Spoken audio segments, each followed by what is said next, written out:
राधे राधे। आज नवरात्रे का दूसरा दिन है। आज के दिन हम लोग ज्ञान की देवी माँ ब्रह्मचारिणी की पूजा करते हैं। नव दुर्गा के ये दूसरे स्वरूप का दर्शन है। ब्रह्मचारिणी की पूजा हम लोग करते हैं। ये जो माँ है, ज्ञान और वैराग्य की प्राप्ति होती है इनकी पूजा करने से।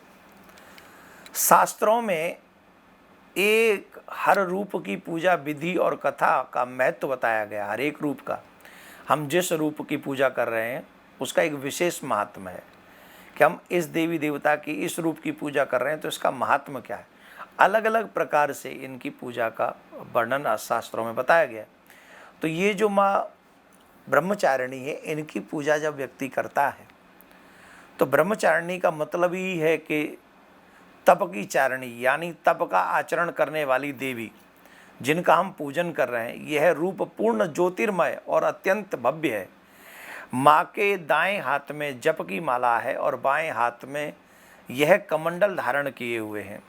माँ ब्रह्मचारिणी का ये दिव्य दर्शन, इस स्वरूप का दर्शन हम जब करते हैं तो निश्चित जो मनुष्य माँ ब्रह्मचारिणी की पूजा करते हैं उन्हें ज्ञान वैराग्य की स्वतः ही प्राप्ति होती है। इनके पूर्व जन्म की अगर कथा को हम समझें तो वो इस तरीके से है कि देवर्षि नारद जी ने इनको प्रेरणा दी कि अगर आप शिव को पति के रूप में प्राप्त करना चाहती हैं तो आप शिव की आराधना कीजिए, आप शिव की तपस्या कीजिए।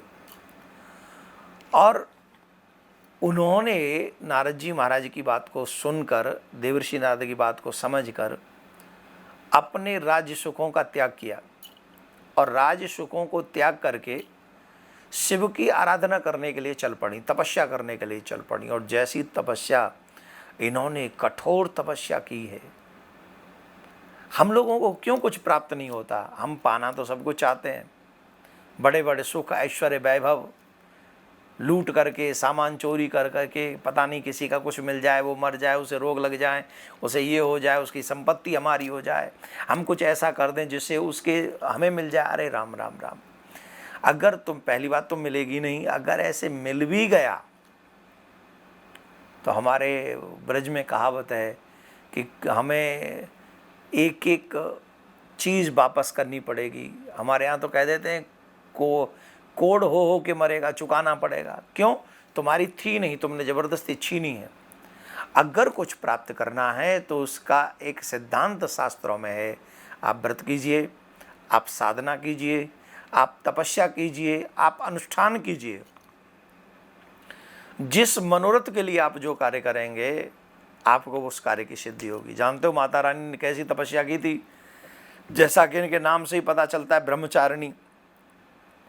1000 वर्ष तक इन्होंने केवल फल फूल खाकर बिताए थे और 100 वर्ष तक केवल जमीन पर रहकर साग पर निर्वाह किया था। कुछ दिनों तक कठिन उपवास रखते हुए खुले आकाश के नीचे वर्षा, धूप और कष्ट सहते रहीं। उसके बाद में उन्होंने 3000 वर्ष तक बिल्व पत्र होते ना, 3000 वर्ष तक मात्र बिल्व पत्र ग्रहण किए और ऐसे उन्होंने वो तपस्या में लगी रहीं, आराधना में करती रहीं। इसके बाद तो उन्होंने सूखे बिल पत्र खाना भी छोड़ दिया, वो भी नहीं खा रही हैं अब, वो भी छोड़ दिया। वो निर्जल रहने लगी, निराहार रहने लगी। तब इनका नाम अपर्णा पड़ा। आपको बड़ी बात समझनी चाहिए। इतनी कठोर तपस्या करने के बाद में देवता लोग भी अचंभित हो गए थे। ऋषिगण भी कह रहे थे, माँ आपकी तपस्या पूर्ण हुई, आप अब चिंता मत कीजिए। हजारों वर्ष तप करने के बाद भी माँ अपर्णा ने, माँ ब्रह्मचारिणी ने उनकी बात को तब तक स्वीकार नहीं किया जब तक उन्होंने कहा कि जब तक बाबा भोलेनाथ आकर वरदान नहीं देंगे तब तक। उन देवता कह रहे थे अब आप जाओ, आपको शिव पति के रूप में मिलेंगे। सप्त ऋषियों ने भी कहा था आपको पति के रूप में मिलेंगे, अब आप पधारो।